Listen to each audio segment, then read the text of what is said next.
What's up guys, James here. Welcome to my channel. If you are new here, I like to share tips and tricks and tutorials and whatnot about web design, web development. I also like to occasionally do reaction videos, I've decided. So the last reaction video I did, I had already seen like half the video before I decided to do a reaction video. This time I have not seen anything in this video. The purpose of these videos is not to share my spicy thoughts on things. It's mostly just my way of tricking you into watching videos of people who know what they're doing and things that you can learn from. And also it's an opportunity for me to learn stuff too. So today's video is from a guy who's going to tell us about the dev tools. He's going to share 14 dev tool tricks that will make you and me a better web developer. So let's just go ahead and jump right in. Let's see. Yeah, here we go. Let's zoom out just for a second so you can see. So his channel is CamelCase. He has 1 or 2 more subscribers than I do at this point. He's got, let's see how many videos this guy's got. He's killing it. Oh, he's only got 27 videos. He has 19,000 subscribers. And he only has 27 videos. This is the definition of quality over quantity. So this should be good. I imagine we're going to learn. If you clicked on this video, chances are you used. Ready, set, Hey friends, welcome back to the channel. If you clicked on this video, chances are you use the dev tools. I mean, pretty much every web developer does every day. But I bet you're mostly using the same 2 or 3 features, console logs, inspecting CSS, Correct. And that's fine, but Chrome DevTools can do so much more. So in this video, I'm going to show you 14 DevTools features that will help you work faster, stay in flow, and make your debugging experience a lot smoother. Let's dive in. 14, that's a lot, man. I'm excited. A llama? When you're working on a web design and want to add a shadow to an element, you don't have to tweak every single value manually or open up an external generator. Instead, just inspect the element and find an existing box shadow in the Styles panel. To make things clearer, I'll bump up the color first. Then, click this little icon to open the CSS shadow editor. And now you can visually adjust the shadow's position, tweak the blur and spread, and even switch to inset shadows. And once it looks good, just copy it out. Super smooth. I've never done that. I did not When know that. debugging JavaScript, most of us still throw in console log statements all over the place. But that's not really necessary. In the DevTools, in the Sources panel, right-click next to a line number and choose Add Log Point. Then just type the message you want to log and also variables if needed. And that works just like a regular console log, except you don't have to touch your actual code.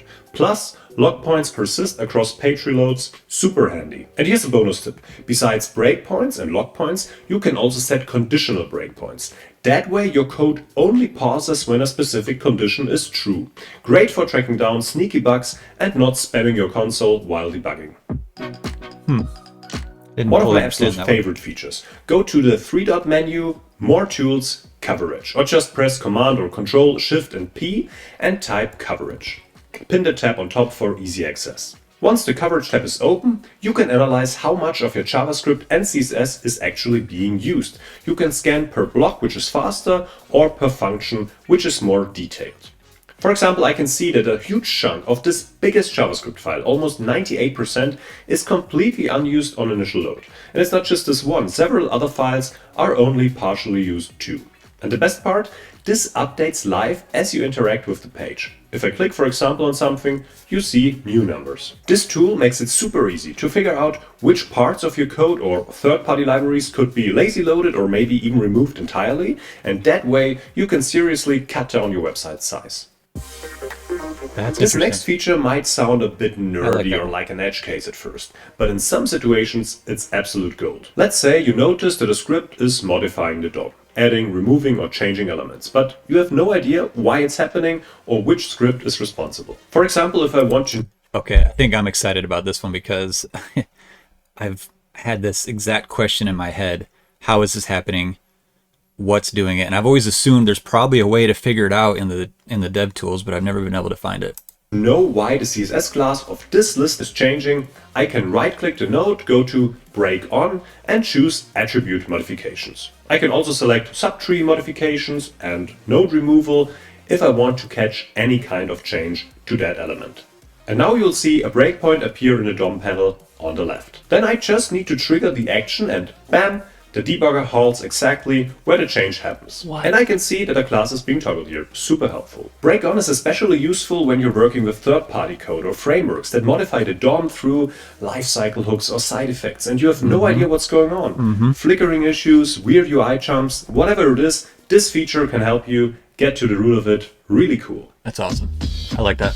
You know the situation. You want to inspect an element, like this little menu here, to check out the HTML, the CSS, or whatever. But the moment you click on something in the DevTools, the menu closes and the element disappears from the DOM. Sure, you could use break-on subtree modifications to catch that, but it can get a bit messy. You often have to jump around in the code to figure out what's going on exactly. The better solution is in the rendering tab. There you'll find a checkbox called Emulate a Focused Page, and it does exactly that. The website thinks it's still focused even though you're clicking around in the DevTools. It's a tiny feature, but I use it all the time.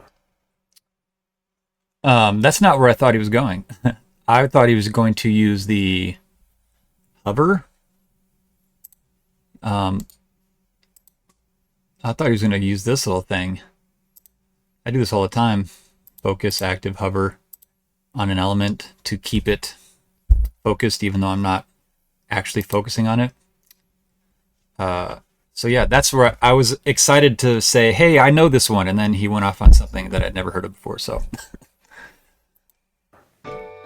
interesting. And while we're already in the rendering tab, there's a bunch of features in here that help you test how your design behaves under different conditions. There are a ton of options. For example, you can show outlines around layers, highlight areas that might cause scrolling performance issues, or preview how your site looks with different preferred color schemes, light mode, and also, obviously, dark mode. And you can also simulate how your website might appear to users with visual impairments. Really helpful if you're aiming to make your site as accessible as possible. Nice. Next up is another super useful tab, the CSS Overview. You can open it again with Control or Command-Shift-P and search for CSS Overview. Click Capture Overview for the current website and you'll see some basic stats, how many elements, style sheets, style rules, and so on. And keep in mind, this here is just a small landing page. On large applications, you'll see way more here. So, what's the benefit? If you're working on clean, consistent web design, you usually want to avoid having too many different colors, too many fonts, or too many font sizes.